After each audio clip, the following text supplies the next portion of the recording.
અમરેલીમાં કમોસમી વરસાદ શરૂ થઈ ગયો છે। હવામાન વિભાગે જે આગાહી કરી હતી તેની વચ્ચે અમરેલીમાં કમોસમી વરસાદ ગાજવીજ સાથે વરસાદ શરૂ થઈ ગયો છે। દારી શહેર અને આસપાસના વિસ્તારમાં પણ વરસાદી માહોલ। આકાશી આફતથી કેરીના પાકમાં નુકસાનની પણ ભીતિ સેવાઈ રહી છે, તો ખેડૂતોએ અન્ય જે પાક વાવેલા હોય તેને પણ નુકસાન થવાની ભીતિ છે। અમરેલીનું ધારી તાલુકામાં ગાજવીજ સાથે વરસાદ શરૂ થઈ ગયો છે।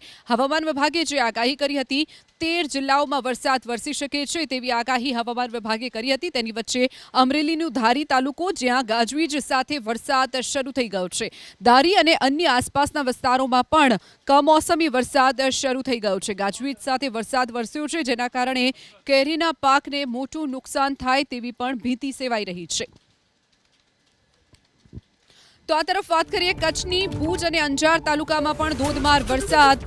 ભુજના મોડાસર, મોખાણા સહિતના ગામોમાં વરસાદ નોંધાયો છે। અંજારના હીરાપર અને આસપાસના ગામોમાં પણ વરસાદ નોંધાયો છે। કેટલાક વિસ્તારમાં તેજ પવન અને કરા સાથે વરસાદ। ભુજ અને અંજાર તાલુકામાં પણ વરસાદ શરૂ થઈ ગયો છે। કમોસમી વરસાદ વરસ્યું છે। દ્રશ્યો આપ જોઈ શકો છો। ભર ઉનાળે ચોમાસા જેવો માહોલ કચ્છમાં જોવા મળી રહ્યો છે। કમોસમી વરસાદથી ખેડૂતોને પણ મોટા પ્રમાણમાં નુકસાન થાય તેવી ભીતિ છે। ભુજનું મોડાસર, મોખાણા સહિતના ગામોમાં વરસાદ, તો અંજારના હીરાપર અને આસપાસના ગામોમાં પણ વરસાદ નોંધાયો છે। ઠેક ઠેકાણે કમોસમી વરસાદથી કેટલાક વિસ્તારોમાં પાણી ભરાઈ જવાની પણ સમસ્યા સામે આવી છે। વધુ વિગતો સાથે સંવાદદાતા હર્ષદ આપણી સાથે ફોનલાઈન પર છે। હર્ષદ, કચ્છમાં કમોસમી વરસાદ નોંધાયો છે, શું વિગતો?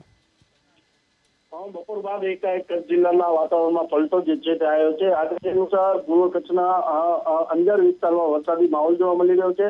અંજારના ગ્રામ્ય વિસ્તારમાં વરસાદ જે છે તે અત્યારે વરસી રહ્યો છે। અંજારના હીરાપર, નવાગામ સહિત ગ્રામ્ય વિસ્તારમાં વરસાદ વરસી રહ્યો છે। કમોસમી વરસાદના કારણે ચોક્કસથી ખેડૂતોને નુકસાન થવાની પણ ભીતિ છે। અત્યારે કચ્છની કેસર કેરી જે છે તે પાકી ગયા છે। બજાર સુધી પહોંચવાનો કેરીનો ટાઈમ થયો તેના કમોસમી વરસાદ વરસ્યો છે, જેના કારણે ખેડૂતને નુકસાની પહોંચી શકે છે। કમોસમી વરસાદ વરસતા ક્યાંક ને ક્યાંક વાતાવરણમાં પણ ઠંડક જોવા મળી રહી છે। હજુ પણ પૂર્વ કચ્છના ગ્રામ્ય વિસ્તારમાં વરસાદી માહોલ જે છે તે જોવા મળી રહ્યો છે। ચોક્કસથી હર્ષદ, માહિતી બદલ આભાર।